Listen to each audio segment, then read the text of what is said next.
and welcome to the January 31st, 2018 joint meeting of elected officials from the City of Olympia, the Port of Olympia, and the LOTT Clean Water Alliance. For the record, we have a quorum of city councilors present. Before we go any further, I'd like to offer the chair of the Port Commission and the president of the LOTT Board to gavel in their members. This is an official meeting. To the Port Commission. Welcome to the Port Commission. We have a quorum. And we'll make our little statement later. There you go. Exactly. Okay. Yeah. So the LOTT board, do we have, there's one, do we, And two and three? Okay, I wasn't sure. So we have a quorum here. yes, some of us wear a lot of hats, so it's like, yeah, Yeah. which hat are we wearing And tonight? it's new in the year, so it's hard to know. Exactly. So we have a packed agenda, but I'd like to offer a chance to go around the room for quick introductions. Can we start on my left? Steve Hall, City Manager, Olympia. Executive Director, Port of Olympia. Mike Strupp, Executive Director of LOTT. Renata Rollins, City Council, Olympia. Joe Downing, Port Commissioner, Port of Olympia. Jessica Bateman, Olympia City Council, and LOTT. Nathaniel Jones, Olympia City Council. E.J. Zeta, Port of Olympia. Cheryl Selby, Mayor, City of Olympia. Cynthia Pratt, Deputy Mayor of the City of Olympia, but representing the President of LOTT. Lisa Parsley, Olympia City Council. John Hutchings, Thurston County Commissioner, but here for LOTT. Jim Cooper, Olympia City Council. Clark Gilman, Olympia City Council. And Tom Oliva, representing Tumwater on the LOTT board. All right, and we're expecting Commissioner McGregor here soon. The meeting tonight is an opportunity for presentations and discussion around the preliminary planning efforts around sea level rise. Results from the vulnerability and risk assessment work. We'll also be looking at conceptual response strategies and opportunities for collaboration around this challenge. And in that spirit, I'd like to offer a moment at the beginning of our meeting to Port Commission Chair E.J. Zeta and then LOTT Board President Cynthia Pratt to share their thoughts on the importance of working in partnership as we face this challenge together. Thank you, Mayor Selby. We've all come together to deal with climate change. Global warming is rapidly melting polar ice, and warming seas are expanding. In our lifetime, the city's told us that sea level rise is likely to flood downtown Olympia over 100 times per year.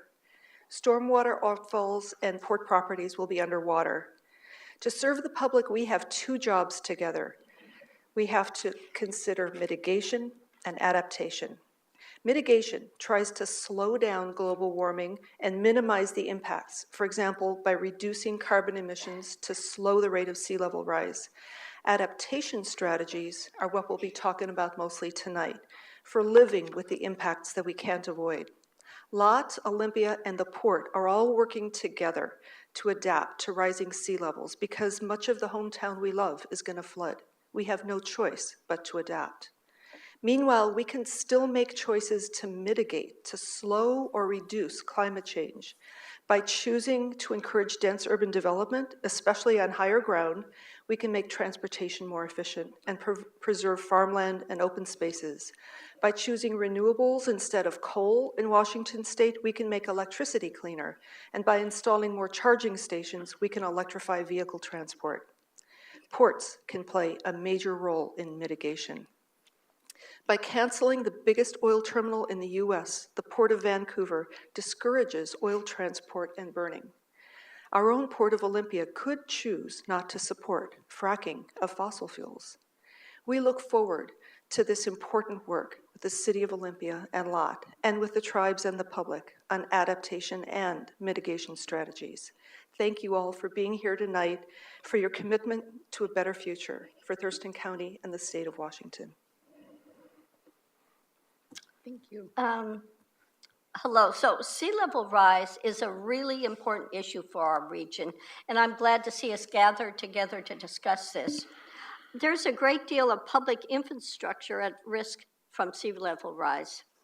LOTT's central treatment plant is located right here in downtown Olympia. It treats wastewater from all three urban areas of Olympia, Lacey, and Tumwater. The plant represents a community investment of over $500 million, and it is critical infrastructure that is essential to the continued protection of public health and our environment. It needs to be protected from sea level rise. Of course, the downtown area includes other critical public assets, including roads and bridges essential to local transportation, fire and police stations, city hall, the port marine terminal, and so much more. That is why it is imperative that we all work together in planning for sea level rise. I look forward to our continued discussions on this important topic. Thank you. So this planning horizon that we'll be talking about tonight takes us out to 2100. That's 82 years into our future, which seems like a long time, but we know and now understand that climate impacts will continue long beyond that time frame. If you could place a pin, like you can with your phone, on where you parked your car, or where you just ate breakfast, if you could place a pin on this year, I'm hoping that 2018 will be referenced 100 years from now as the year that our organizations sat down together and committed to meeting regularly to address, mitigate, and adapt for the inevitability of sea level rise. So just some housekeeping for the folks. We have lots of guests here tonight. There's bathrooms out in the lobby. Is there still pizza? I think Councilmember Gilman comped pizza for everybody. Thank you so much, and that's in the back. Water's also out in the lobby. There was a community open house held on January 18th, and there are 2 additional community meetings planned before the end of this year. This is a study session only, so we won't be able to accept public comment tonight, but there are comment cards over here on this back table, and we encourage the public to participate in the online survey that's available on the city website. Go to the city website and just type in sea level rise, or you can go to the actual URL and / sea level rise to get to that questionnaire. As well, staff will be available after the study session to answer any questions. And so without any further ado, I'd like to introduce Andy Hobb to come forward and walk us through the first part of our agenda. Thank you. Well, good evening, and thank you very much. I'm Andy Hobb with City of Olympia Public Works Department. As our agenda indicates for this evening, our discussion tonight focuses on defining and evaluating downtown Olympia and the Port Peninsula, defining the built environment. Often in the past, we've discussed climate change and sea rise science. And we've also talked in the past a lot about Butt Inlet and how it might be affected. But this evening, our focus is shifting to actually the built environment, the landscape that we have created over many, many years, and how it could be impacted. But first, a few more introductions. I'd like to introduce the core team that has been working on this project for, I guess, going on a year. From Port of Olympia, Rachel Jameson, John Thompson, LOTT, Lisa Dennis Perez, Joanne Lind, Tyle Zakowski, City of Olympia, Eric Christensen, Janine Stewart, Susan Clark, and then our consultant, Justin Vandeveer, with ACOM Technical Services. We'd also like to share, I guess it's a nice preamble, that we are on schedule with the project. We started last spring. We hope to finish in the fall, and we're also within budget. So right now we're in good shape. So I can provide a little bit of background on a number of different topics where we've been over a number of years, and then I'll quickly turn it over to Justin to walk us through the planning process, where we're at now, and an introduction on where we'll be going in the months to come.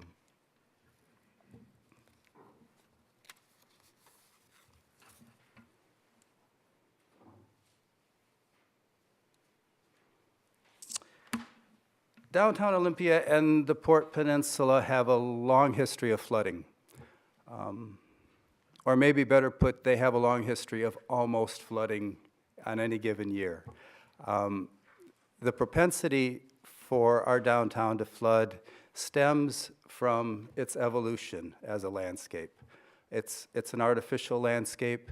It was built on dredged materials from Budd Inlet. They were dredged about 100 years ago and more recently. But as it plays out, it's a very low-lying landscape relative to high tides. It hasn't flooded, downtown hasn't flooding really significantly since the early 70s, 1973. There's a lot of photographs around town of when the Ole Supply neighborhood flooded. So it hasn't flooded in decades, but it comes close often. When river flows are high in the Deschutes and we have high tides, or a combination of the two, it's a very carefully managed dynamic. We pay attention and we oftentimes respond.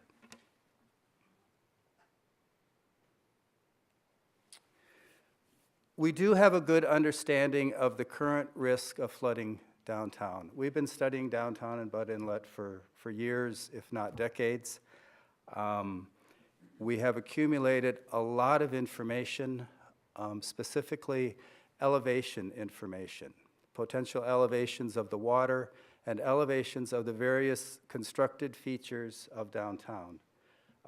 For sea rise, that's what it's all about. We have a more or less static landscape and a potentially changing elevation of Budd Inlet.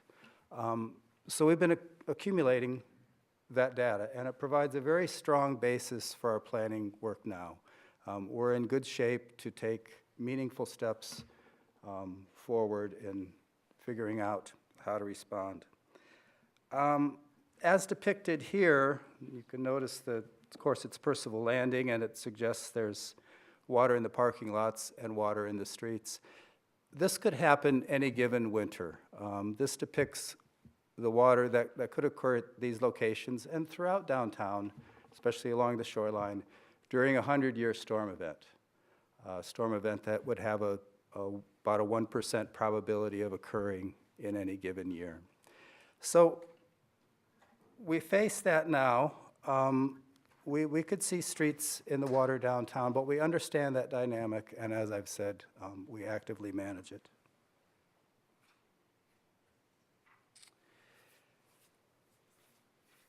There's two pieces of the problem statement.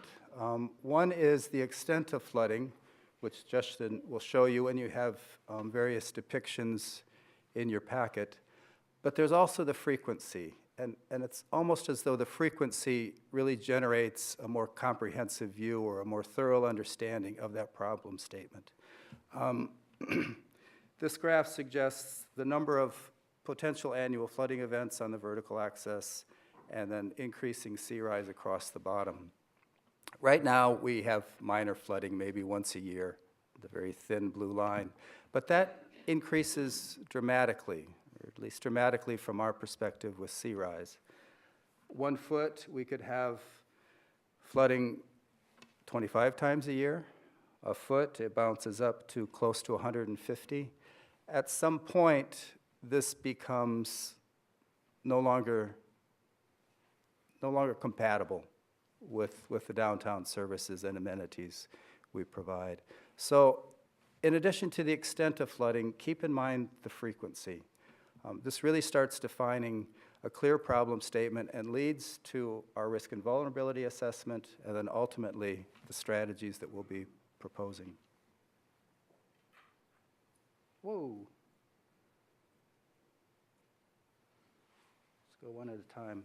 Many of you are familiar with our planning goal. We created it with your input about a year ago. We're looking to create a tangible plan, a meaningful plan that can be implemented. Talks about a formal community plan, looking at investments and strategies to protect the various values and amenities of downtown. The real guts of the plan and what we're starting to work on next month is in the bullets. We need to understand what actions we need to take, their costs, when we need to implement them over the course of the next 80 years or so.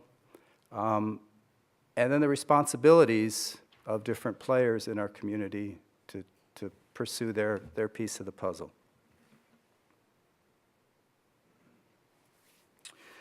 Fortunately, we can build upon recent planning work in our community.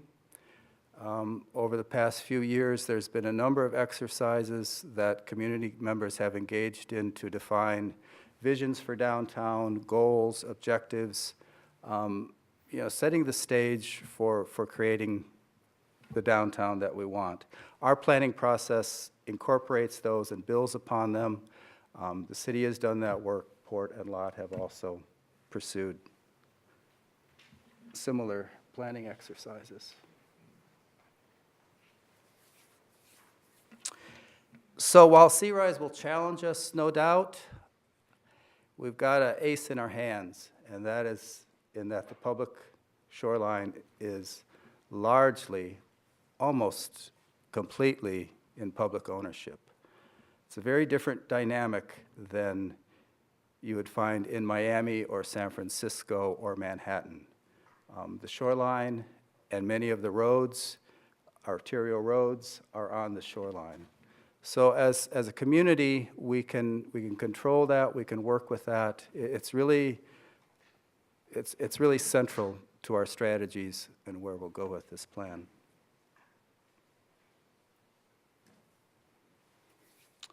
I mentioned our schedule previously. This evening we can talk a little bit about science. We'll talk a lot about risk, vulnerability, and consequences. A little bit about conceptual responses, the type of actions we could pursue, both structural and non-structural. Next month, we will start working on those strategies. We expect to have drafts and concepts available in the spring, and then ultimately, we hope to wrap up this plan in the fall, and in the process, set the stage for work next year. So with that, I'll turn it over to Justin. ACOM was hired by the three entities last spring. They've been a pleasure to work with. ACOM is involved in a lot of the good climate change and sea rise work being done in California, the East Coast, a little bit in Florida. They've been around and they bring an expertise to our plan that's very helpful. So, Justin?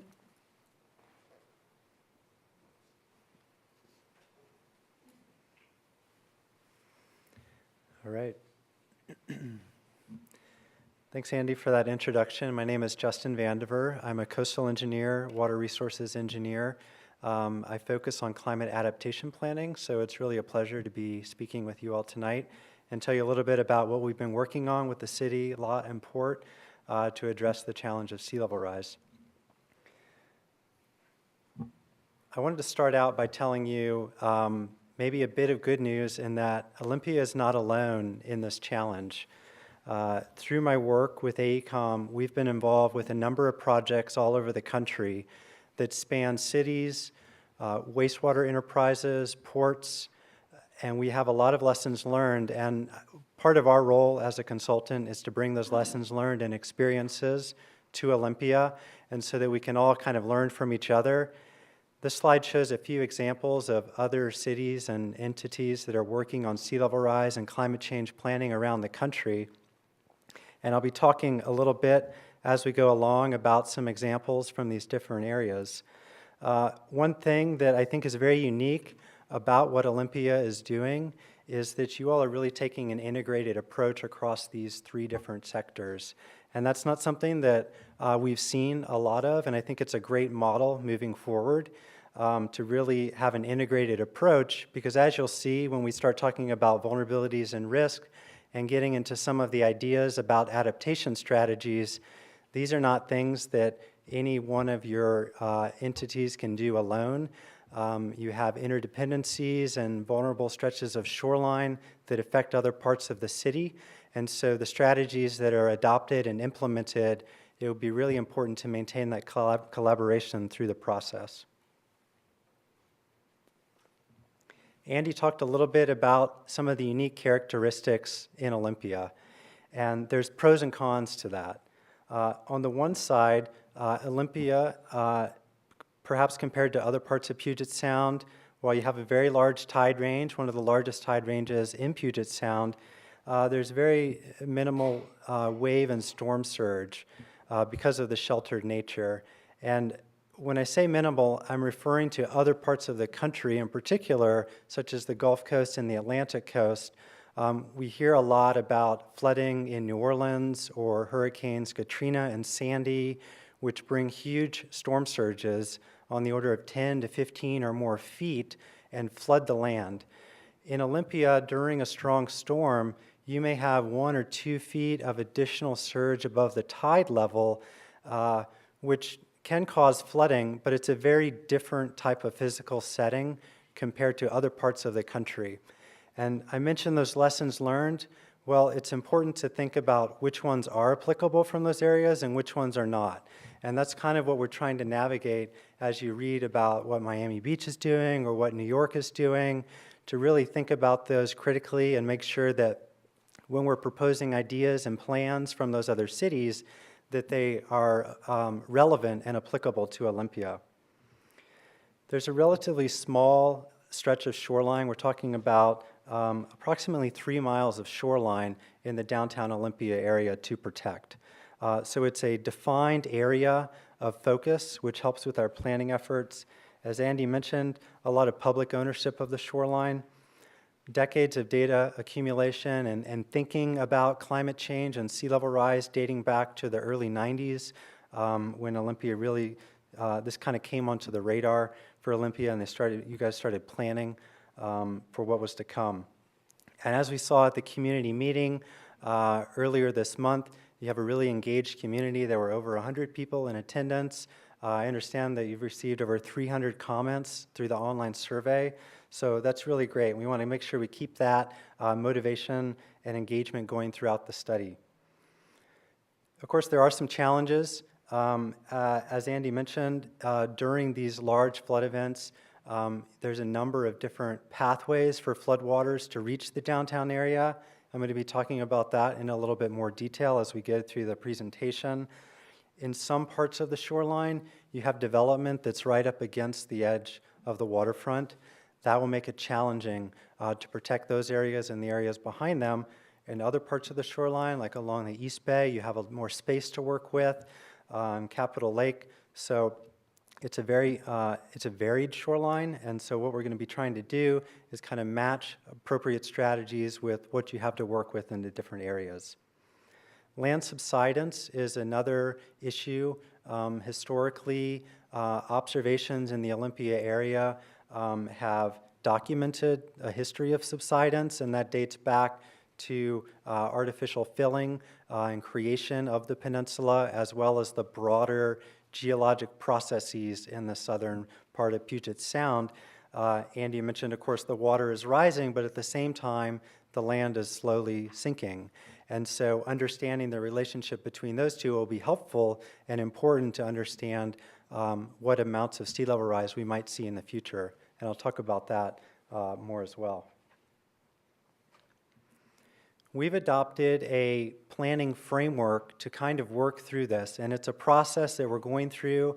Each step along the way is important to get to the end goal, which is really planning and implementing these strategies and understanding what needs to be implemented, when and where, and how much it's going to cost, how is it going to be paid for, and who's responsible for implementing those strategies. At the same time, this is a flexible framework that it's evolving and we're adapting it to the specifics of the Olympia Challenge as we go. What we're going to be talking through today are essentially the first 4 steps in this adaptation planning process. So understanding the science, and that's understanding subsidence, projections of sea level rise, what future flood hazards are we going to have to adapt to. Step number 2 is understanding what assets are within that zone of vulnerability along the shoreline and both within the inland areas. So what assets, where are they located? What are the characteristics of those assets that might make them sensitive to flooding?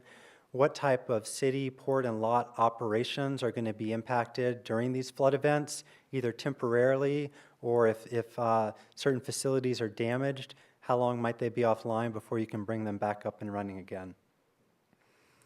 And that kind of gets into vulnerability, understanding the vulnerabilities of each of these assets and the operations, understanding risk and consequence, what are the impacts of flooding, can we prioritize certain areas or certain actions over others, where do we want to start, and what actions can be delayed or pushed out farther into the future. So as we go through the next few slides, I'll kind of reorient you and let you know sort of where we are along the wheel as we go through, because it's a lot of information and this is a bit of a whirlwind tour, but let's jump into it. The first step I mentioned, defining the sea level rise science. There's a lot of really bright scientists and climate researchers, both nationally and internationally, but also here in Washington State. The University of Washington Climate Impacts Group is a great resource for climate information. There was a previous study in 2012 by the National Academies that released projections of future sea level rise along the West Coast, including Puget Sound. So there's really a lot of great information, and the science is always evolving, and our understanding is improving. And so the trick is to develop a plan that's flexible, that can accommodate these changes in the science as we go along, because we know the science is going to change. And so we have to kind of go into this process with numbers in mind so we have an idea of the magnitude of sea level rise that we can expect, but we can't get tied up too specifically to a specific number because every few years we're going to be getting new information. So we want a plan that's adaptable. So the approach that we've adopted for this sort of uncertain science climate is looking at both kind of a likely sea level rise scenario, and that's represented by the red line in this graph. And so sort of a mid-range, well, like likely to occur projection is approximately 13 inches of sea level rise by mid-century and 36 inches of sea level rise by end of century. Now, there's also the high range, things that are possible but unlikely, but we need to consider them because we don't want to have surprises in the future. And when we look at those projections, those projections are the blue line in this graph, and that's about 2 feet of sea level rise by mid-century and something closer to 5.5 feet, 68 inches by the end of the century.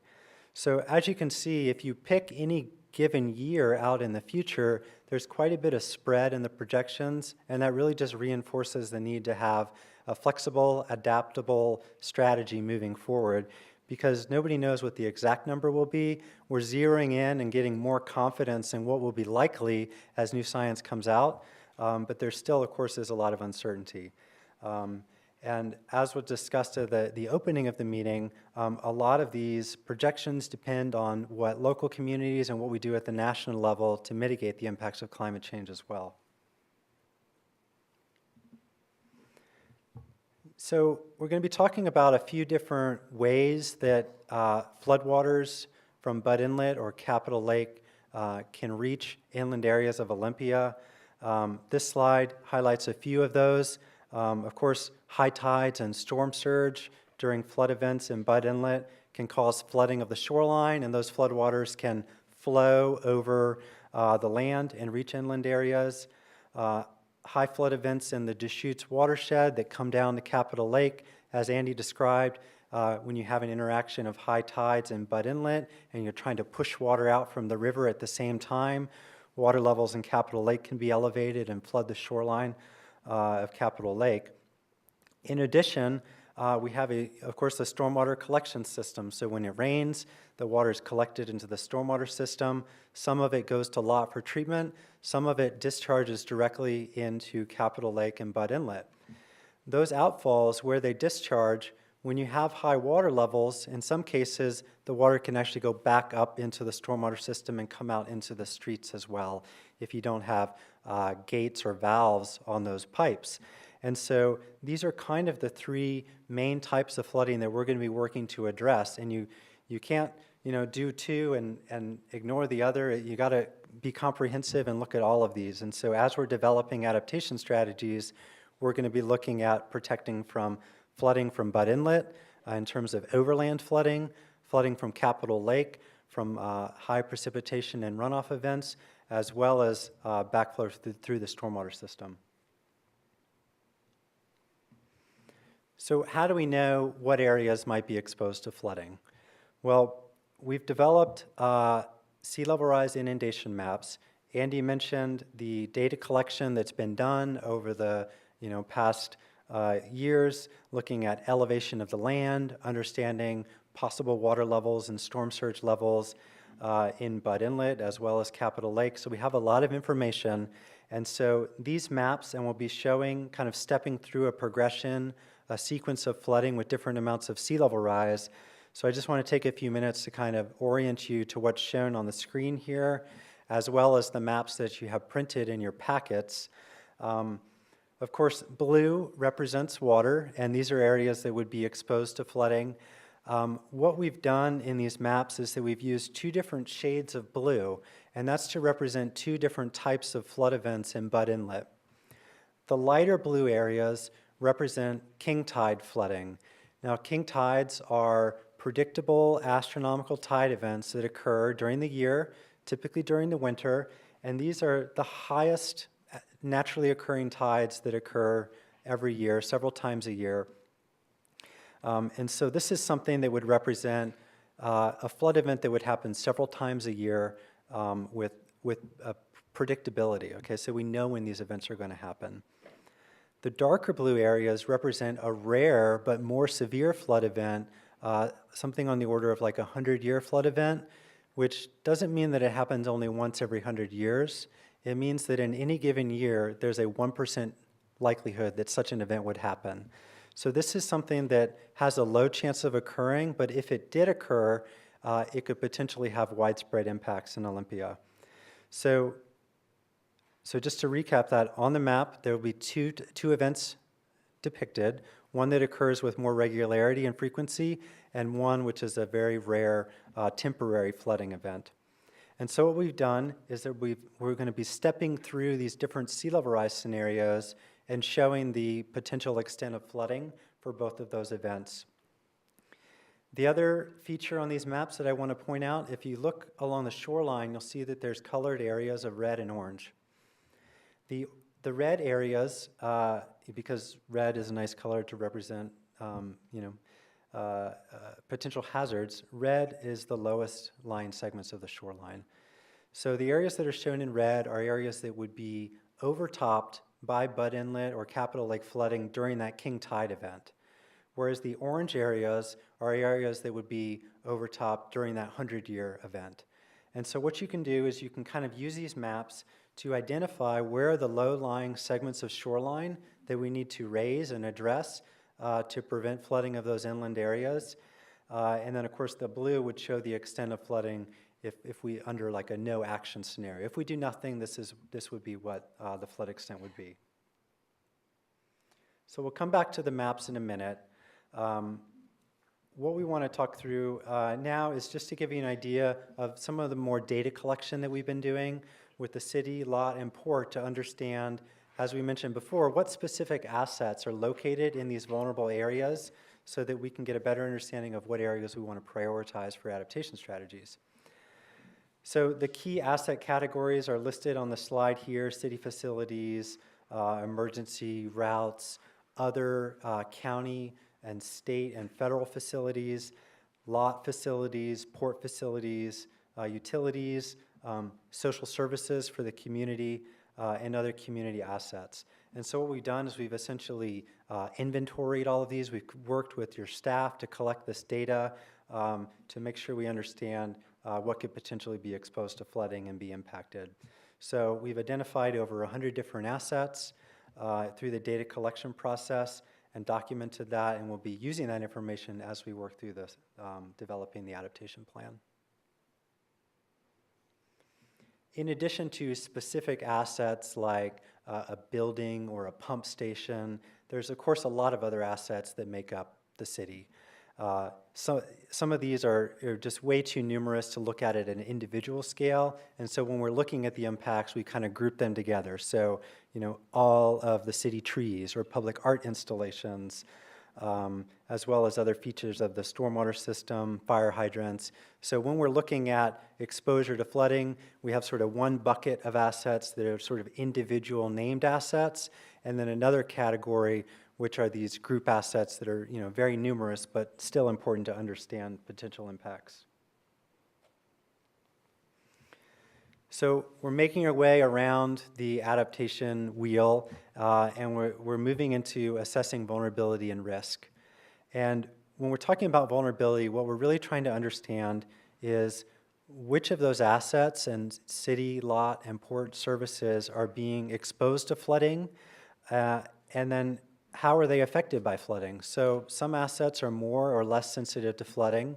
A marine structure that's built along the water would presumably have incorporated into its design exposure to salt water and high water levels and things like that. So perhaps it's more resistant to flooding than maybe a building that's located a couple blocks inland where it was not anticipated that it would be exposed to floodwaters. And so as we go through the asset inventory process, we're thinking about these different types of characteristics of the different assets to understand where we need to protect assets and what the most appropriate strategies are. And finally, understanding what the consequences of flooding. And that's really getting into this risk piece. When a flood event occurs, what are the consequences to the city, lot, and the port, and how do those carry through to the broader community? So the field of climate adaptation planning, like any other specific field, has a lot of jargon and terminology, and we'll try and stay away from that today. But it is important to kind of think about the different concepts that are incorporated into the vulnerability assessment, so you understand why we're collecting the data that we are, why we're looking at these different types of characteristics. So the sea level rise inundation maps that I mentioned, that's really getting at this exposure piece. When and where will flooding occur? And when are different assets exposed to flooding? Is this something that could be exposed to flooding during a storm event that could occur this winter? Or is it something with 6 or 12 inches of sea level rise where it might not happen for another 20 or 30 years? Again, this idea of how sensitive are different assets to flooding.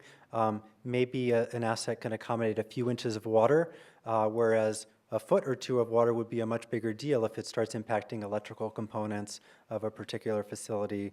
So it really depends on the asset-specific characteristics. So we want to make sure we have a good understanding of that. And then finally, as we're developing adaptation strategies, understanding how adaptable are these assets. Is this a facility that really has to stay exactly where it is? It's a critical facility. It would be very expensive to relocate it or elevate it. That is very important to understand versus maybe it's something that could be moved or raised quite easily. And so we'll be thinking about all three of these components and the different characteristics of a specific asset or operations that may make it more or less vulnerable. So the sea level rise inundation maps that we're going to be looking at and the strategies that we're going to be developing, it's very important that we understand the phasing and the timing of implementation so that we know when different actions need to be taken. And so the approach that we've taken to kind of tease that out is to look at different sea level rise amounts incrementally over time. And so, of course, we'll start by looking at what's vulnerable to flooding today with no sea level rise. And then we've stepped through 6 inches, 12 inches, 18, and 24. If you remember the sea level rise curves, and they're kind of, it's shown here but without the labels, 24 inches will get us through 2050 under that very high range scenario and perhaps farther into the future. And so we're going to be really thinking strategically about what are those near-term and mid-term actions that we can start planning now with an eye for the longer term.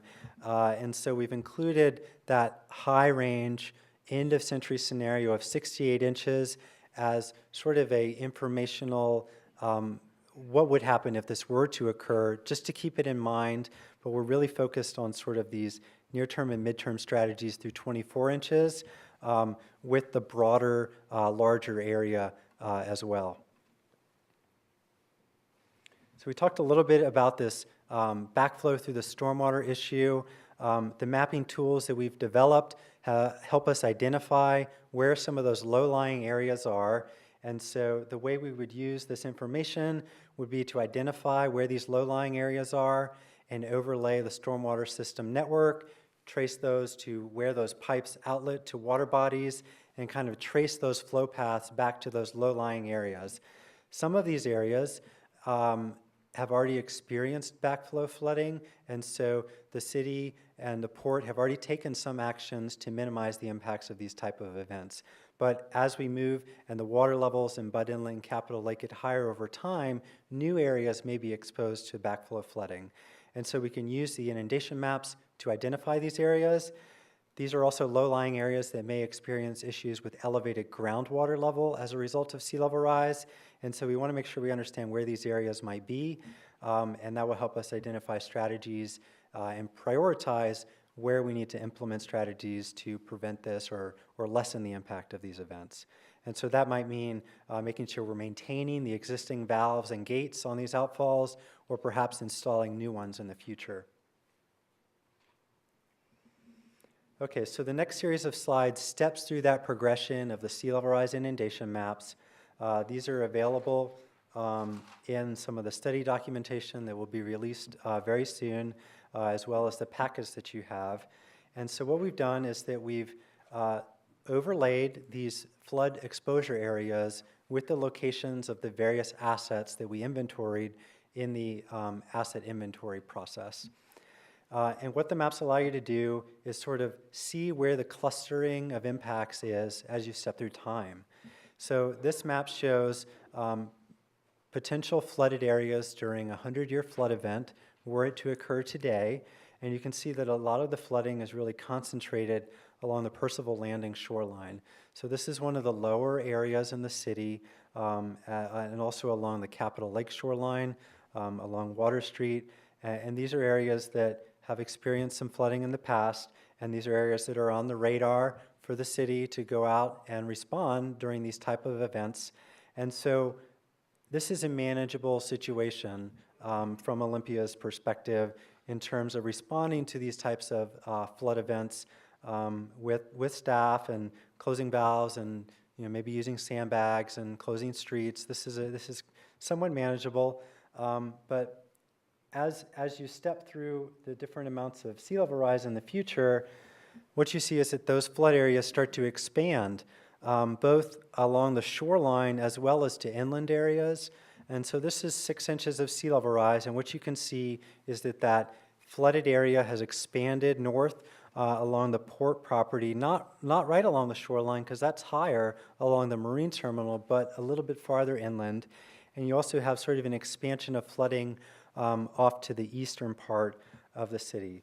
And so the slide here lists some of those initial areas that will be a focus in the near term. You can also see the orange tracing along the shoreline that shows the stretches of shoreline that might be overtopped by floodwaters. So these are going to be some of the areas that we're going to be focusing on first when we're developing adaptation strategies to prevent the flooding from overtopping the shoreline and flooding some of these landward areas. As you move to 12 inches of sea level rise, Andy mentioned the increase in the frequency of flooding that will occur with these king tide events, so things that happen every few years. Larger stretches of shoreline will be exposed to that more frequent flooding. And of course, during a large storm event now, if it's the same event that you would have today, just with an additional foot of water on the tide, you'll have a larger extent of flooding as well. And as you can see, the flooding with 12 inches of sea level rise is much more extensive. You have kind of a merging of the flood areas coming down from the north, at the north end of the peninsula, with the flooding from Percival Landing and then spreading landward as well. So really, as you step up with the amount of sea level rise, you're looking at more frequent flooding and deeper depths of flooding in the future. With 24 inches, what historically would have been a very rare event, like a 50 or 100-year flood event, you start to see the same extent of flooding occurring much more frequently, so like on an annual basis or multiple times a year. And this is really the first scenario in which you can see widespread flooding of that light blue color. So this is showing the area that could be exposed to flooding during those king tides, during those annual events, if nothing is done to prevent this from occurring. Just another point of interest, we've talked a little bit about subsidence issues and the historical filling and creation of the peninsula. The shoreline that is kind of traced along the southern part here is really, that's representing the historical shoreline of Olympia. And so, it's, in a sense, it's a Bud Inlet showing us, where things were historically. But as we move through this, we're really going to be trying to address these areas along the shoreline to prevent that from occurring. Finally, this is the scenario that really shows the vulnerability area, the 68-inch scenario. The idea here is not to show the extent of flooding under 68 inches, because this is not something that would be allowed to happen. Instead, it's really to show the area and the variety of different assets that are located in what might be considered a sea level rise planning area or a vulnerability zone. So it's really intended to show the need for collaboration across all of these different asset owners and managers, and to show the area that needs to support development of this plan and participate in the process, because this is the area that could potentially be impacted under a no-action scenario. So as we make our way around the wheel, moving from vulnerability to risk, understanding the consequences of flooding is really important to help us prioritize. Vulnerability is understanding how an asset is impacted by flooding, but risk is really getting at what's the consequence of that flooding.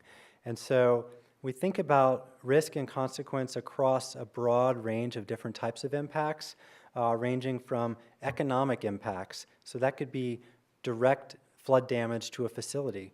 It could be the indirect consequences of flooding. If a road is flooded and it's closed and people have to detour around it, that takes time. It could be increased commuter costs. It could be costs to the city, port, or LOTT in terms of additional staff resources to respond to flooding. So you can kind of have these cascading consequences beyond just the direct physical impacts of flooding.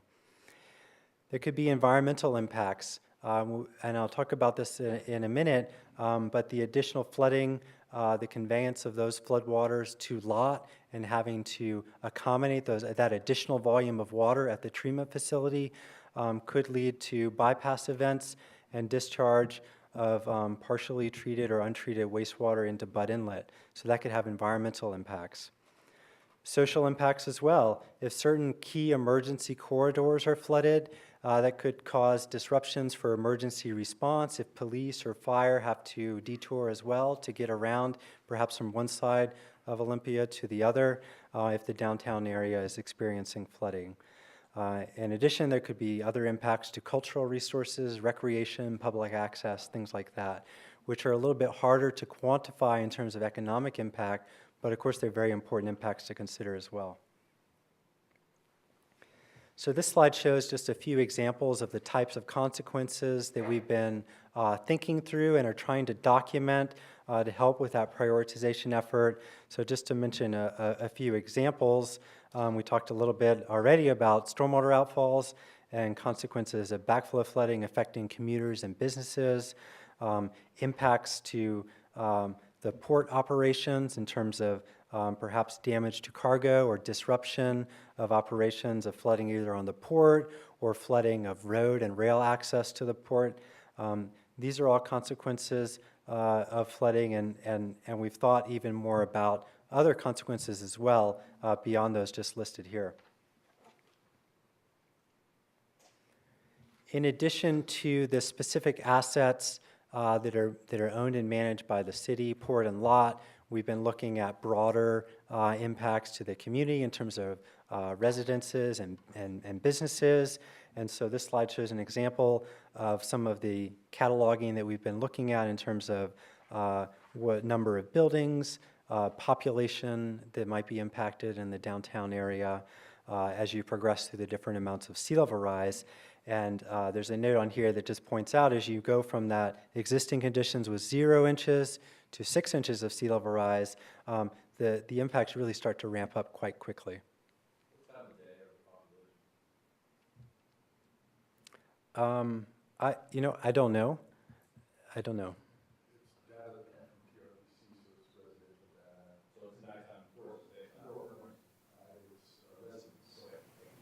Okay, thanks, Eric.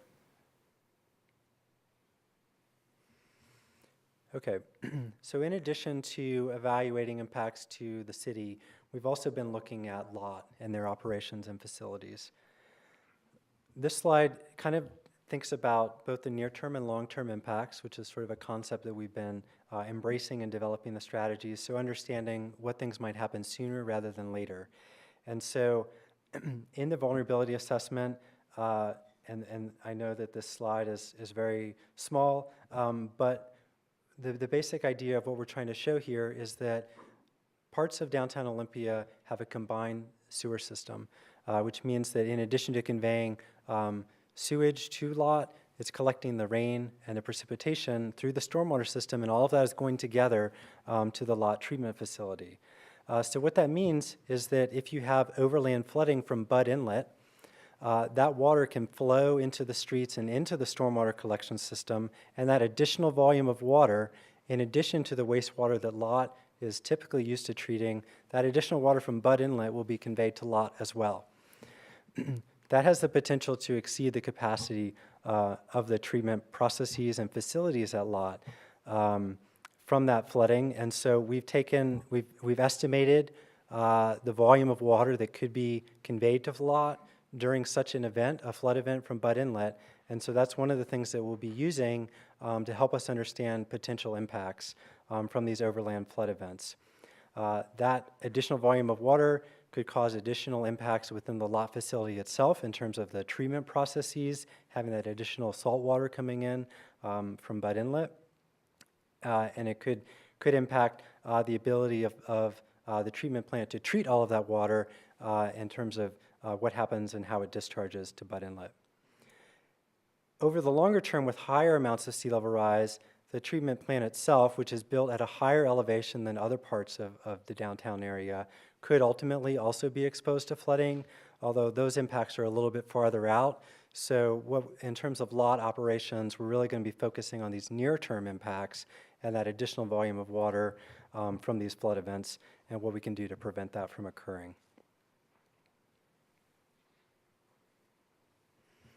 We talked a little bit about impacts to the port. This is a zoom in of potential flooding under that 24-inch sea level rise scenario.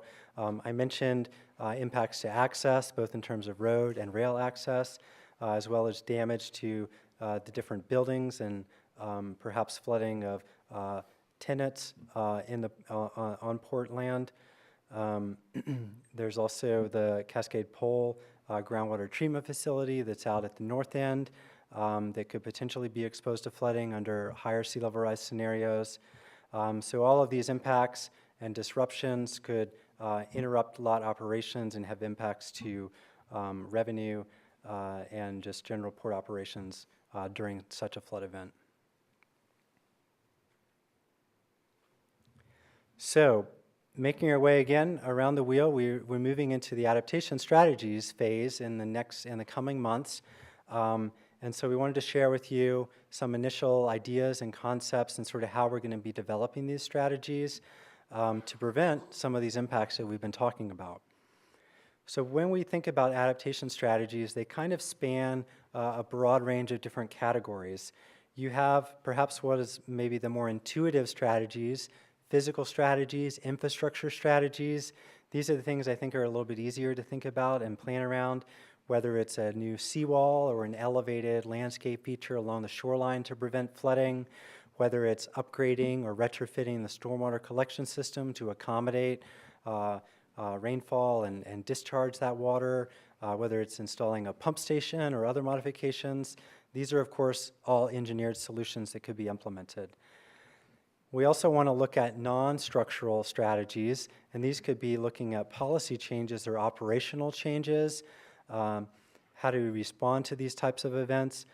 Land use changes, things related to zoning. The city has already adopted updates to the building code to elevate structures 2 feet above that 100-year flood elevation. So these are all things that can be done to sort of improve the resilience of the community over time, as opposed to these very heavily engineered solutions.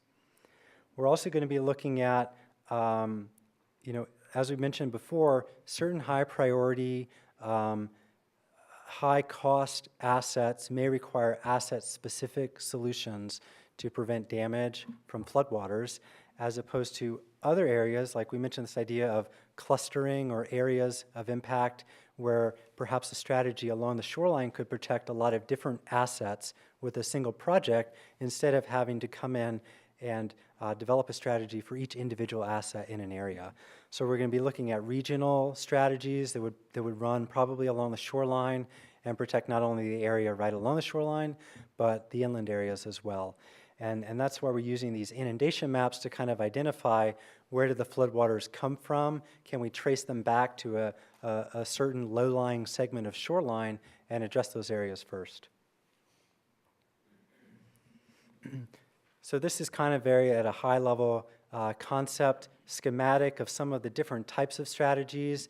This is a diagram that was developed to support the Lower Manhattan Coastal Resiliency Project.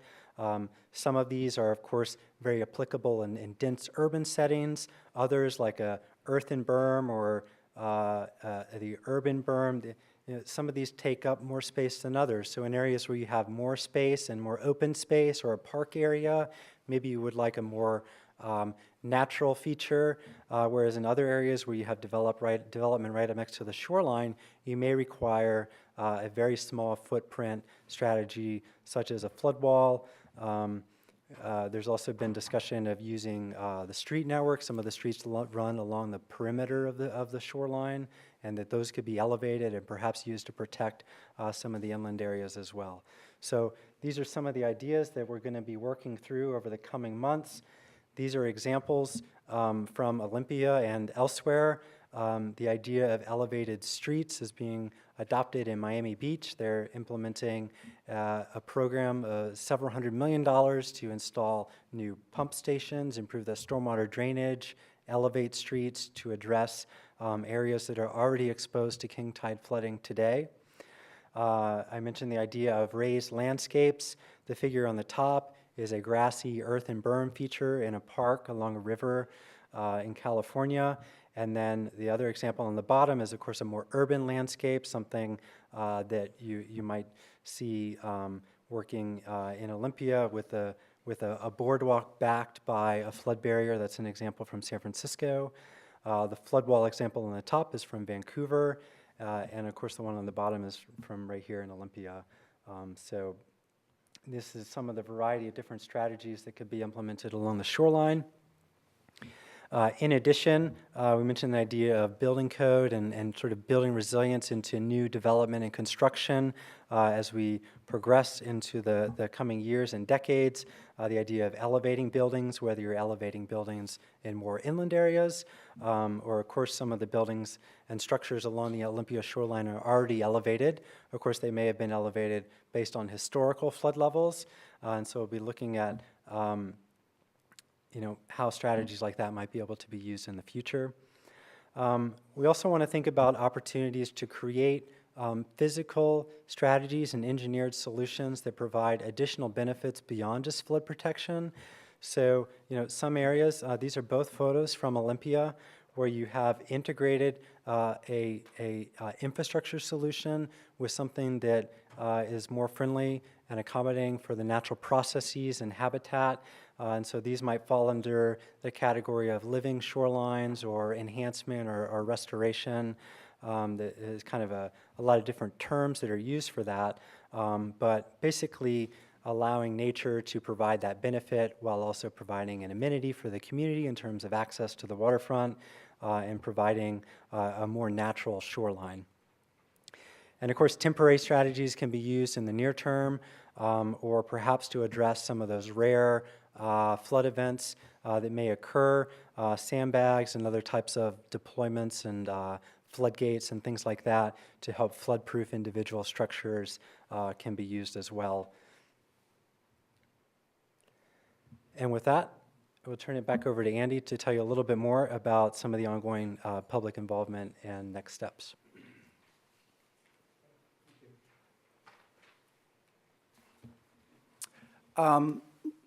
Excuse me. Just very briefly, we can provide a quick overview of our public involvement, public engagement processes over the last, 9 or 10 months. As I mentioned earlier, we are building upon recent planning efforts related to our downtown and our different entities. That information has been incorporated.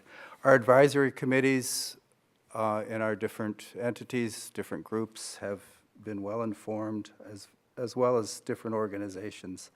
I wanted to share quickly some survey results. We've had an online survey for 5 weeks, probably longer than that. It's a very brief survey, very informal. It's just another tool that we can use to get some sense of community input.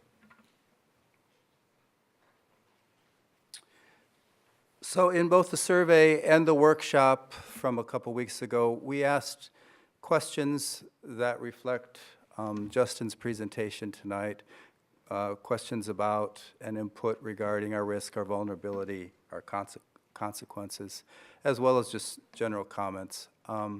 As far as this evening goes, there are comment cards and survey, how to access the survey on the back table as well. What we've heard to date, we've had well over 300 responses. In terms of consequences, highest concerns, not surprising, are emergency response times, ambulance, police, fire, so on and so forth, as well as electricity. Environmental, the focus was really on water quality impacts, both related to sewer and potential contamination. We have contaminated sites underneath our downtown and on our port property, concern about the risk of those becoming inundated and transported. Economic, once again, electrical service and damage to buildings.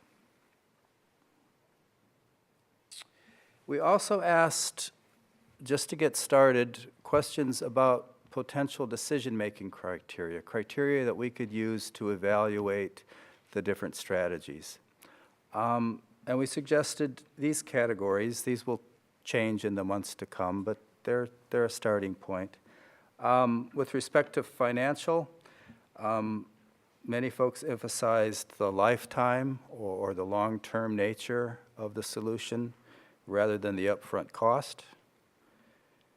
Once again, environmental, they focused on water quality rather than the habitat of the shoreline. Our habitat is impacted in many areas already.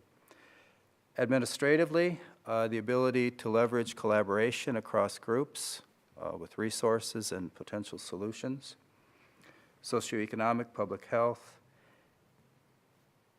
And then technically, looking at both, these were rated more or less equal, both at protecting the very important resources, the very important assets, as well as being adaptable in the long-term approach.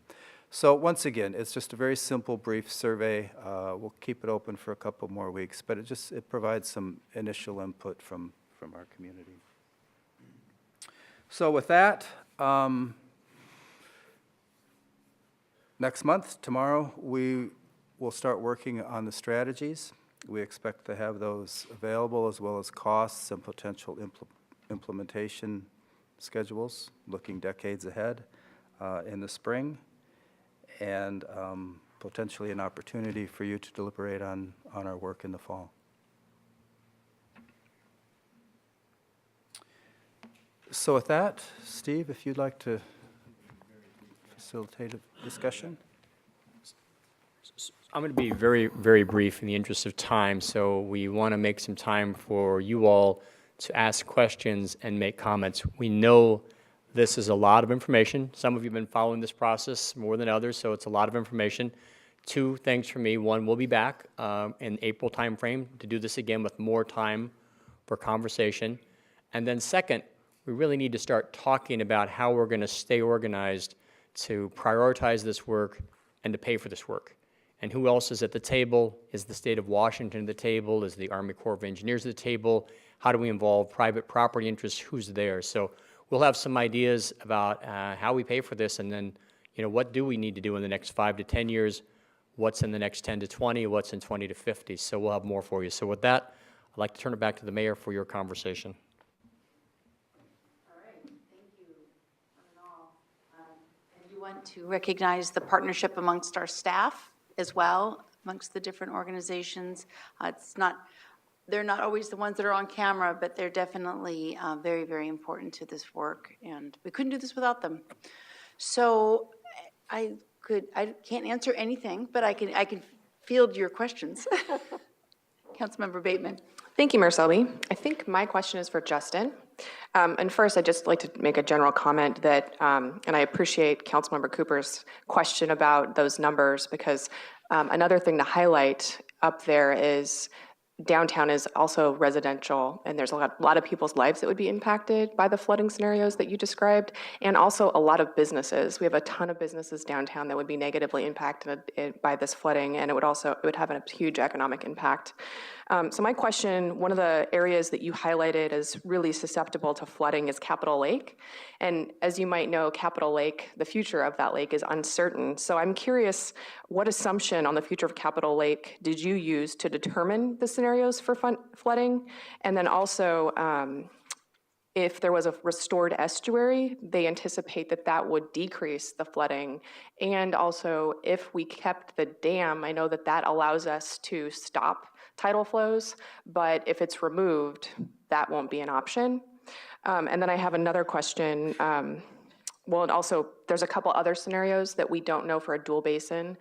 We don't really understand or know what those implications will be until that EIS is complete. So I'm curious how frequently this will be updated, what that initial modeling was for the flooding of Capitol Lake, and then when we get that additional information, at what point you're going to adapt these numbers. And then for the backflow water for the combined sewer lines that we have downtown, my question is, does that mean that untreated sewer water would be going downtown as well? I know you mentioned that untreated sewer would be possibly going out into Budd Inlet, but would it also, if it backflowed, be coming into the city streets? Because that would be a negative health impact. Thank you. Good luck with those questions. So are we going to get responses as we, okay.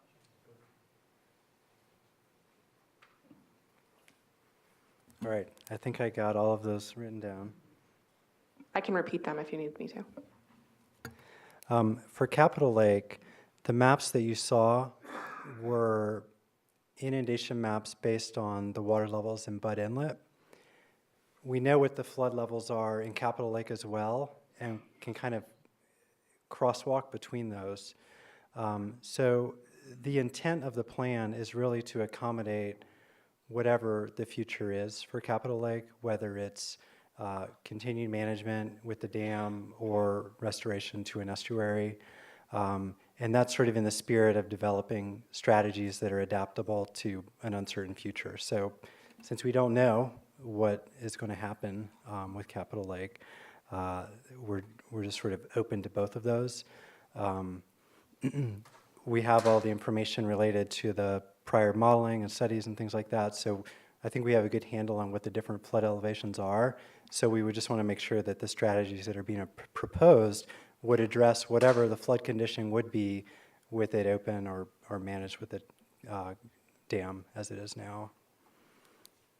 So it's assumed that the lake will be maintained. When you showed the map with the elevation, with the modeling for the flooding, it's assumed that it would be a lake. That's the answer.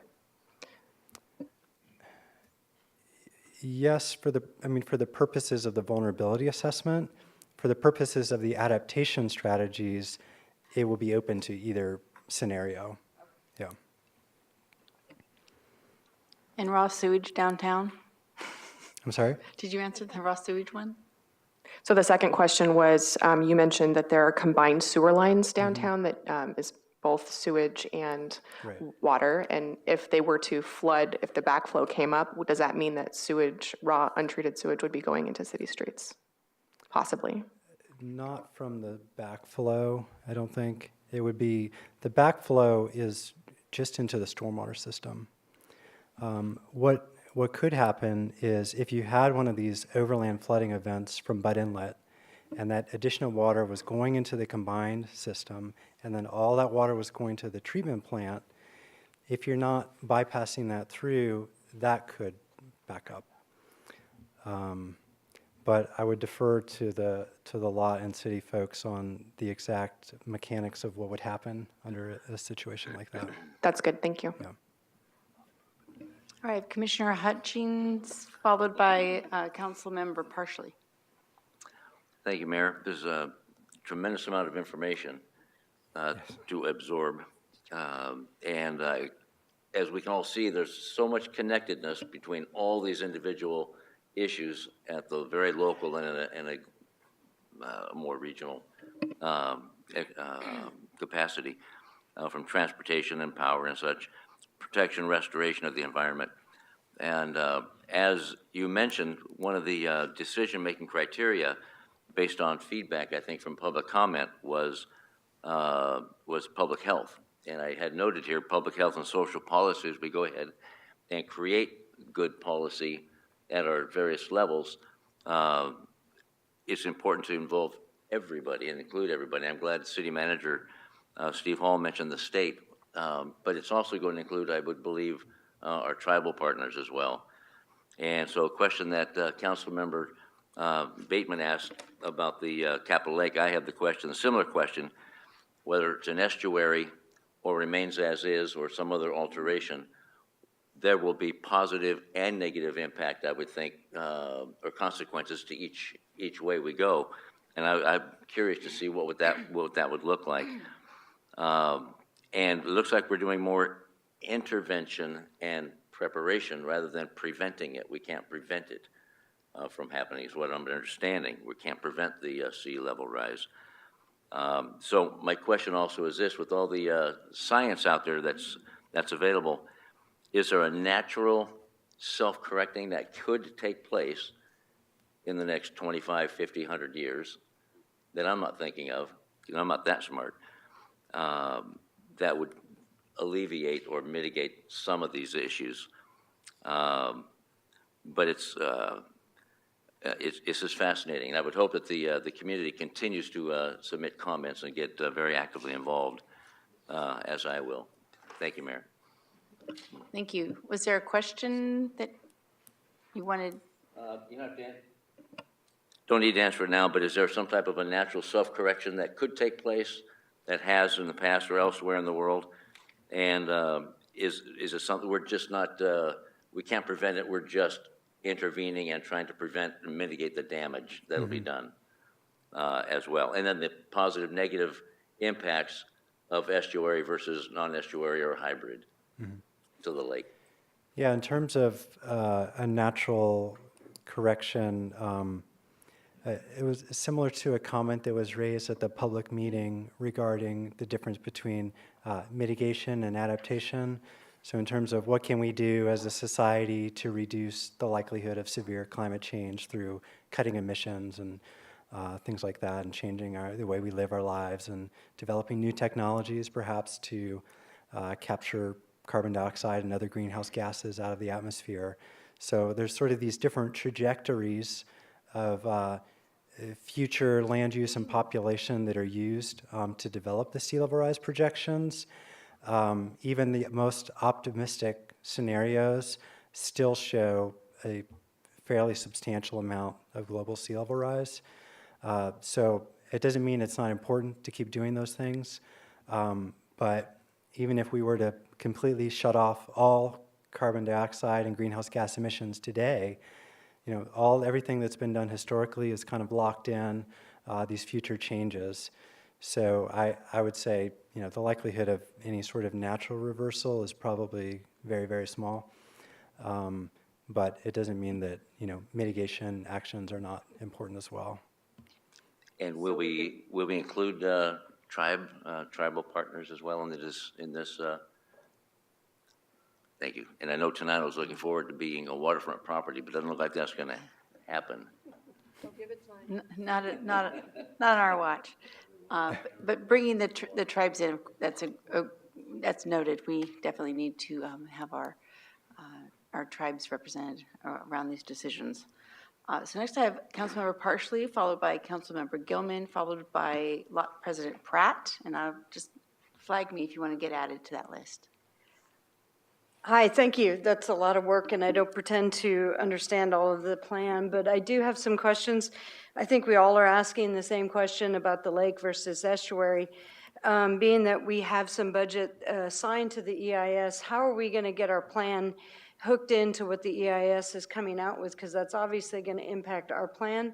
So how are we going to coordinate the findings from that to this plan would be a question. The second is, obviously science changes. It may not be the absolute foot rise, but it might be the slope that we're seeing. In other words, those curves might happen a lot faster or slower. How are we going to adapt the plan as we go? Is that a once around circle, or are we constantly doing this check and say, okay, our plans are good. No, we can't do 1 foot above the 100-year plan. We need to do 3 years in our zoning. So how are we working the science into our plan and constantly touching back? And then one last one, I didn't see any plans or trajectories for the backflow at Moxley Creek pipe and what that's going to do to the land up towards 101 and further up Plum. Okay. Maybe I'll go out of order and end on the lake. Okay. So in terms of how we're going to monitor and have an adaptable plan, our approach right now is we sort of talked about these different levels of sea level rise. So we're going to be creating strategies and implementation that are tied to different amounts of sea level rise in the future. So it will be a monitoring, a continual process, and luckily there's a lot of great data historically and presumably in the future if the federal government and others continue to collect this type of data and monitor water levels in Puget Sound, they will have a good idea of sea level rise as it's occurring in the future. And so by tying the actions to, okay, this is the set of strategies that would be implemented to protect to 6 inches, and then here's the next set at 12, you can monitor, and we're going to establish trigger events and timelines so that we know that you can't wait till you have 11 to do 12 because it takes time to build those and get them permitted and things like that. So the idea would be to think about the phasing relative to different amounts of sea level rise, and in the future thinking about, how do you close that loop and make sure you're continually checking in on the science and what's actually happening in terms of sea level here in Puget Sound to develop a process to kind of trigger the next set of actions and to trigger them in such a way that you have enough time to actually implement them so you're not surprised by a large flood event. Because those are going to be, there's the sort of the daily recurring flooding, but I think one of the lessons learned from Harvey with the flooding in Houston or Katrina or Sandy is you have this sort of slow increase in the baseline and everything is kind of fine, and so you have a big event that maybe 50 years ago would not have been a big deal, but you've had that much sea level rise since then, and so all of a sudden now it does have a large impact. So those are some of the ideas for monitoring and kind of phasing it out. In terms of Moxley Creek, We didn't show anything in too much detail here because there was a prior study around 2010, 2011 that did some more comprehensive modeling of the stormwater system and Moxley Creek. And so some of what we were sharing today was sort of like the new information that had been produced for the study. But certainly those prior studies and the information that we have on Capitol Lake flooding or Moxley Creek will be kind of brought all up, and we'll be folding it all into the assessment. So for the EIS and hooking that into this plan, have we already got something in place? Am I, because I've only been here a month, not aware of that? We've all been involved with Capitol Lake planning for many years, and we know we'll continue to be involved. Sea level rise has been part of that process, the state's process. They picked up on it, and we supported it starting probably 10 years ago. But there has been work done, and that'll continue to be part of it. With that said, and Justin alluded to it, things will have to be done around Capitol Lake to protect from flooding regardless of its future. They may be subtly different if it's a dammed lake versus an estuary, but regardless, things will have to happen with sea rise. So it's inevitable that it will be part of that process and something we'll be tracking. All right, thank you. I've got Councilmember Gilman, followed by LOTT President Pratt. Great. Thank you, Madam Chairs. Look at that, 3 women at the helm. Appreciate that. So I'm thinking about timeline, because we're dealing in a really long timeline here. Planning towards 2100, 82 years in the future. It was about 100 years ago that we got a really good deal on a bunch of waterfront property by putting, by blasting the hills out and making our own sand spit. So really inexpensive, not particularly durable or resilient, right? That's my perspective on what we got 100 years ago. 82 years ago was 1936, and our sewage treatment looked nothing like what we have today. And they didn't imagine that we would be dealing with ultraviolet and ozone and all these ways of treating effluent before we put it out into the ocean. I don't even think they were clear that we would be dumping our human waste into the ocean, right? There were other systems in place. So I'm thinking about Councilmember Pratt's introduction about the essential infrastructure at risk, and then it needs to be protected. So I'd like to know, at what point do we get $500 million worth of the last iteration of the plan? And what does sewage treatment look like 82 years from now? Because I don't think it's fair to assume that our 1980s technology is what's going to stick for eternity. It's just not realistic, nor do I think that the look of downtown, it's not very similar to how downtown Olympia looked in 1936. So in my opinion, it's hubris to try to defend a vision of what things look like right now. And if our children's children are still taking human waste and dumping it into the ocean, we didn't do a very good job raising our kids. That's my opinion. And so I'll close with, I've been wrestling with this plan to rename the walkway along the Port Peninsula after Billy Frank Jr.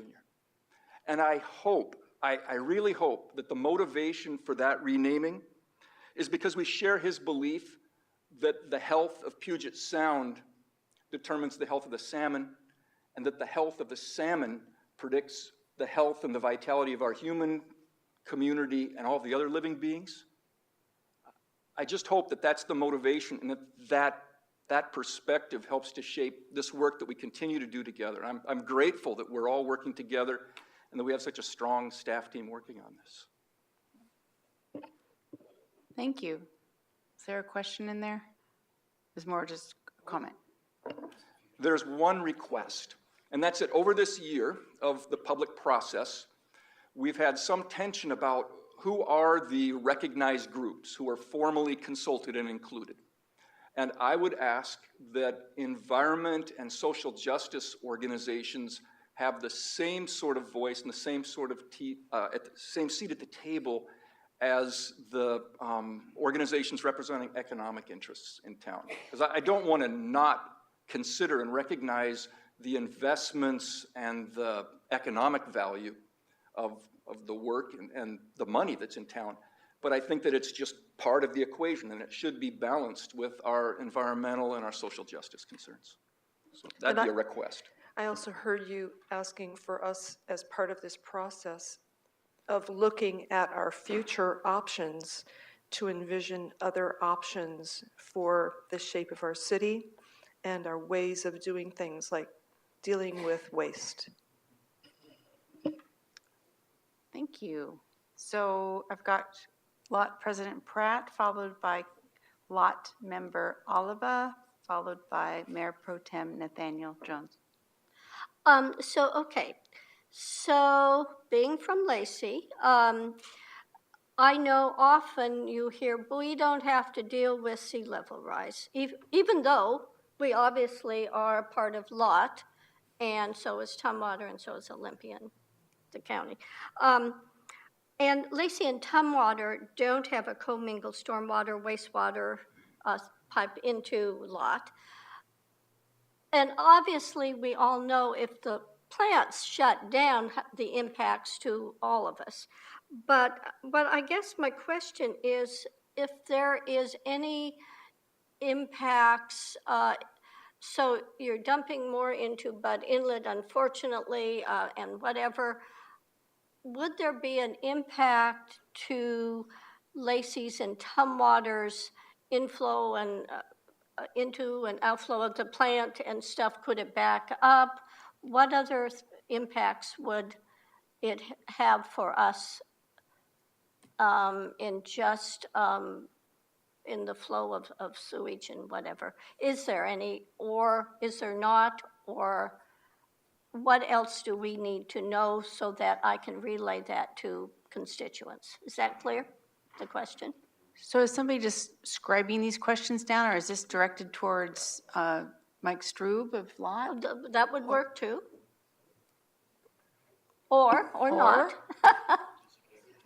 Well, the answer is yes. There would be an impact on all the communities because at some point if the process would cause the plant to shut down or be inoperable, ultimately everyone, Tumwater, Lacey, and Olympia all depend on that plant to treat waste in some form. Even though Lacey has a plant out there, it doesn't treat everything, and the solids all come here. So it is it's the mothership of the whole treatment system. But you may, we have workarounds to keep it from shutting down. That's my question. So what happens with the workarounds? Well, we do, but there's a fragile line between when it's overrun and I mean, we can keep it running up to a pretty amazing level, but at some point, you have two things that will work against you. One is power. If we lose power in critical areas, we would be in a really fragile point of not being able to move the water through the plant. And once you don't move the water through the plant, then somebody else did, I think, Jessica or Councilmember Bateman had asked a question about maybe backing up into the system. And it wouldn't necessarily back up in the system, it just wouldn't go anywhere, so it just starts coming out. So, then you have a serious situation. So there is a point in this process where there is a real fragile line that once that's crossed, then there are consequences everywhere, from public health consequences. So throughout the system? Yes. Okay, that's what I assumed, but I wanted to hear that because often, as I say, people say, we don't have a sea level rise problem. And it's hard to explain that when you are up on higher level ground in Lacey or You say, okay, yeah, it's still out of sight, out of mind kind of a Well, when the thing. lines fill up, people's bathrooms in Lacey will overflow. Okay. I think the Lacey system only handles about 2 million gallons per day, whereas LOTT handles over 10 million per day. So Lacey is still sending stuff down to LOTT. They do, but that treatment plant up there does not do the 100% of the treatment process. No. Stuff still comes down here to be treated. And quite frankly, in the gravity well here, once that fills up, because we can't move or treat anything anymore, it starts filling those lines up, and they'll fill right up to the very end ultimately. So. See, that was my question, filling up the lines. All right. LOTT Board Member Oliva? I'm going to make a just very brief comment in the interest of time here. I wonder whether it is part of the scope or could be part of the scope that the research does a survey of funding methodologies, maybe some best practices around the country or something like that, of how we might fund the big number that's sure to come when they cost out the solutions to the problem. I'm not asking for necessarily a budget of who's going to pay what, but maybe if there are examples of taxing districts or funding sources for the numbers, that would be kind of an interesting component to the whole study, so we have something to go on and not just are overwhelmed by the huge number that's going to emerge. Noted. And Okay. Andy, do you have something to speak to that? We have looked a little bit into funding structures, Okay. but we have more work to do, and that's something we can start bringing you this spring and summer. From a governance perspective, it would be hard, from our initial perspective, to sustain this for decades and decades across different political organizations and business organizations.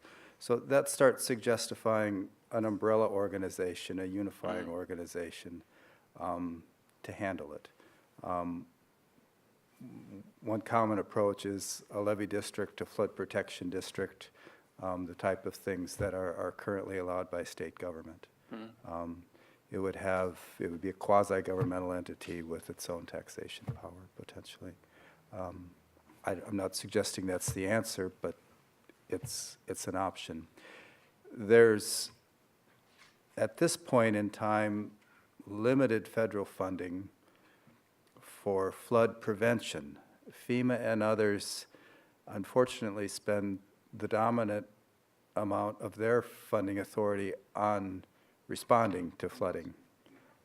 But at this point, it's hard to get meaningful money for flood prevention. That could change, but that's where we're at now. Okay, thank you. Sounds like a levy. Levy, lid lift. WIFIA money. Yeah. So, yeah, I'm sure that will be a topic that we revisit again and again. And now I've got Mayor Pro Tem Jones, and then I think our posted time to end was 7. I don't know legally what we do, but I think this should be probably our last question. Oh, Commissioner McGregor. Okay. Thank you, Mayor Selby. Really, I just want to start with the baseline. I'm a little confused about where zero is. In your conceptual curves, most of them started at the year 2000.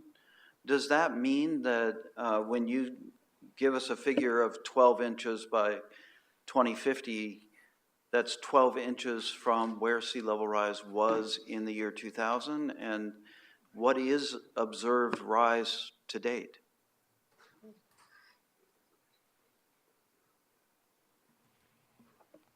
Yeah, that's a great question, and certainly one that a lot of people struggle with in terms of exactly that. What is that baseline? Because a lot of different sources use different years as a starting point. On the west coast of the United States, I wouldn't say it doesn't matter, but over the last 10 to 20 years, on the west coast, there's not been a whole lot of sea level rise occurring due to other like oceanographic processes in the Northeast Pacific. So the difference of a few years doesn't make too much of a difference in terms of what you're adding it on to. There's been some recent research, and we've sort of reviewed this in the climate science step of the process. Emerging research, I would say it's an area of active research in terms of understanding why that is when global sea level rise has continued to increase, and the possibility of kind of rebounding and catching up to what we've seen globally. And so these are all things that kind of feed into understanding that. So the question of the baseline can be a complicated one. When we add these sea level rise projections from the year 2000, we're adding them to published tidal levels from NOAA, which is the National Oceanic and Atmospheric Administration, which monitors water levels and publishes roughly every 20 years. It updates these projections. So we're using the most recent information from NOAA in terms of defining that baseline, which covers a period which includes, it kind of brackets 2000. So it's all in the same ballpark, but I think it's a good question because there, of course, presumably would have been some small amount of sea level rise that would have occurred between 2000 and 2018, but because of these other processes that are occurring in the Northeast Pacific, sea level has been somewhat constant. However, the recent research suggests that is maybe changing. Thanks for that. You learn something new all the time. That was not the answer I was expecting at all, so thank you very much. I just have one other question, really, and it may go to Andy, I'm not sure, but I certainly appreciate the comments earlier this evening about the need for the state to also be a participant in these discussions. DNR is a major player along our shoreline. And I guess my question is, what do we know about DNR's response to sea level rise? What actions or communication have they had on this subject? And can we predict any sort of relationship with them at this point? They're a major player in my mind, and I would hope that we would involve them sooner rather than later.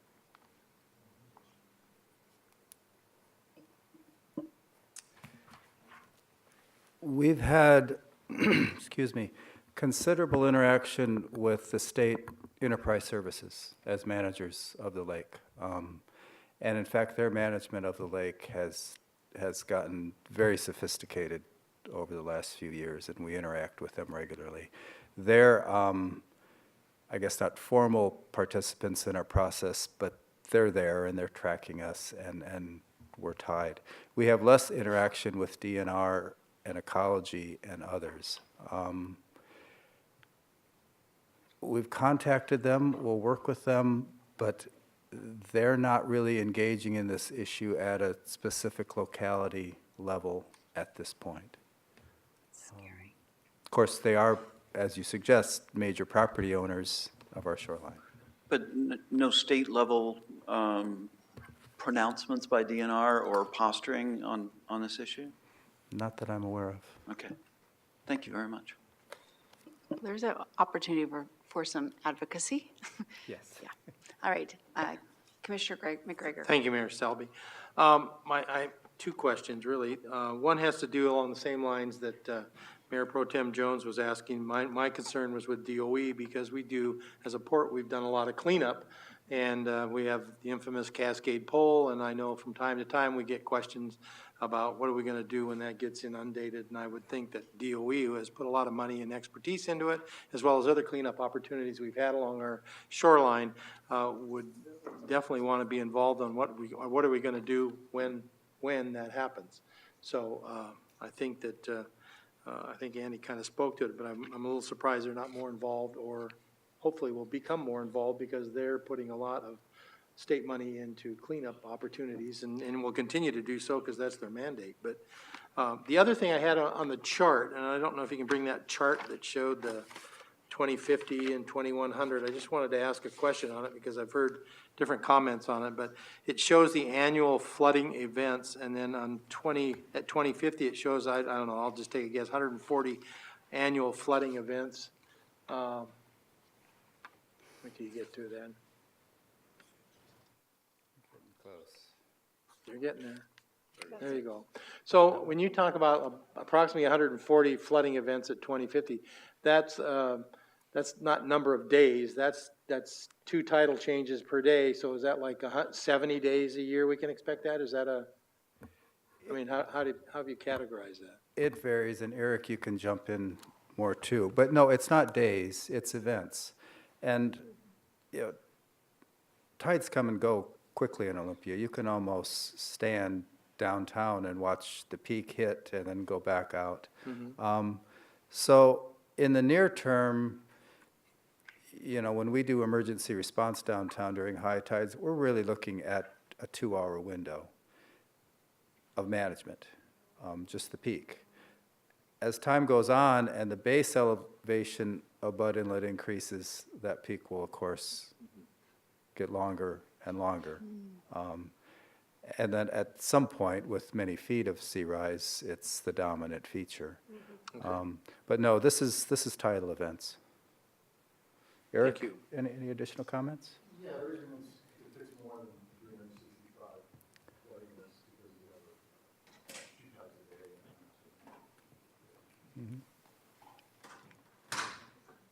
Is that it? You're done? Okay, great. I think for the sake of time that we're very engaged around this issue, and I'm assuming we'll be putting out another date for our next meeting. Andy's like, yeah. All right. So I'm glad that we put this all on film, so we can also use it as reference and let our constituents know that it's available to watch again and again, and to remember to take this survey if you haven't already. And with no further business before this body, we are adjourned.